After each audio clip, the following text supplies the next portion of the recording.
Bureau chief Malak Nadeem की report के मुताबिक इस्लामाबाद हाई कोर्ट ने पाकिस्तान मुस्लिम लीग नवाज के सरबराह नवाज शरीफ की जानिब से ऐवान फील्ड और अल अजीजिया केसेस में हिफाजती जमानत के लिए दायर 2 दरख्वास्तों पर कौमी एहतसाब ब्यूरो नैब को नोटिस जारी कर दिए। जस्टिस आमिर फारूक की सरबराही में जस्टिस मियां गुल हसन औरंगजेब पर मुश्तमिल 2 रुकनी बेंच ने 3 बार वज़ीर आज़म रहने वाले की हिफाजती जमानत की दरख्वास्त पर समाअत की। नवाज के वकील मोहम्मद अमजद परवेज ने माजी के फैसलों का हवाला देते हुए दलील दी कि जब एक इश्तिहारी मुजरिम ने हिफाजती जमानत हासिल करने के लिए अदालत के सामने हथियार डालने की कोशिश की है तो मौखर ज़िक्र ने इन्हें ऐसा करने का मौका फराहम किया है।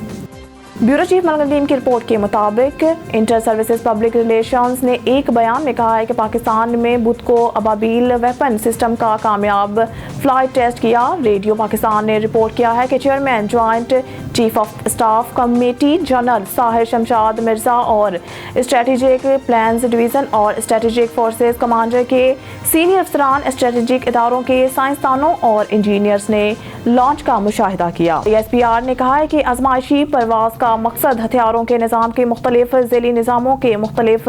डिज़ाइंस, तकनीकी पैरामीटर्स और कारकर्दगी का जायजा लेना था। इस्लामाबाद से ब्यूरो चीफ मलक नदीम की रिपोर्ट के मुताबिक इस्लामाबाद हाई कोर्ट ने सरकारी मुलाजमीन की बहाली और रेगुलेशन से मुतालिक कौमी असम्बली की खसूसी कमेटी बराए मुतासरा मुलाजमीन की सिफारिशात पर अमल दरामद रोकने का हुक्म जारी कर दिया। ये फैसला मुतअद्दिद सरकारी मुलाजमीन के लिए एक अहम दचका है जिन्हें मुख्तलिफ वजूहात की बिना पर बरतरफ कर दिया गया था लेकिन बाद में बहाल कर दिया गया था और साथ ही साथ हज़ारों जो कंट्रैक्ट योमिया इजरत या दस्ते के ओहदों पर रहने के बावजूद रेगुलर हो गए थे। अदालत के फैसले में इस बात पर जोर दिया गया है कि वो सरकारी महकमे या वजारतें जिन्होंने कमेटी के सिफारिशात पर इन अहकामात को मनसूख कर दें। ब्यूरो चीफ मलक नदीम की रिपोर्ट के मुताबिक पाकिस्तान और चीन ने बुध के रोज सियासी, इक्तिसादी, तालीम, साइंस और टेक्नोलॉजी, सकाफती और अवाम से अवाम के दरमियान ताल्लुकात को मज़ीद गहरा करने के अलावा आला सतह का मुज़ाकरात और रवाब्त को मज़ीद मुस्तहकम करने पर इत्तफाक किया। में third belt and road forum के मौका पर निगरान वज़ीर आज़म अनवारुल हक काकड़ और चीनी वज़ीर आज़म ली कियांग के दरमियान 2 तरफ़ा मुलाकात में 2 तरफ़ा ताल्लुकात पर तबादला ख्याल किया गया। वज़राए और आला अहकाम के हमरा दोनों रहनुमाओं ने पाकिस्तान और चीन के दरमियान वक्ती आजमाइश और आनी पोश दोस्ती का आदा किया।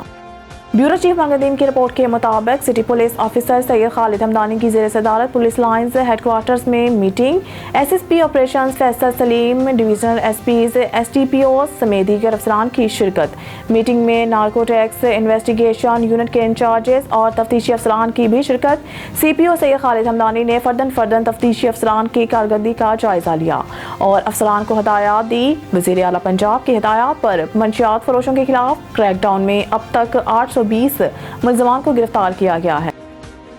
ब्यूरो चीफ मलक नदीम की रिपोर्ट के मुताबिक अमेरिका ने अक़वाम मुत्तहिदा की सलामती कौंसिल में अपने वीटो का इस्तेमाल करते हुए इस करारदाद को रोकने के लिए इस्तेमाल किया है जिसमें इसराइल से गजा की पट्टी में इंसानी हमदर्दी की राहदारियों की इजाज़त देने का मुतालबा किया गया है। लड़ाई में एक वक्फा और शहरियों के मैसूर इलाके के शुमाल से निकलने के हुक्म को हटाना है। बुध को सलामती कौंसिल के 15 अरकान में से 12 की हमायत याफ्ता मितन में हमास की घनौने दहशतगर्द जराइम पर तनकीद की गई थी और इसमें इसराइल को कोई बराह रास्त हवाला नहीं दिया गया था। अमरीकी हमायत हासिल करने की कोशिश में करारदाद के मसूदे में वाज़िह तौर पर जंग बंदी का मुतालबा नहीं किया गया, बजाय इसके कि इंसानी हमदर्दी के वक्फे का हवाला दिया जाए।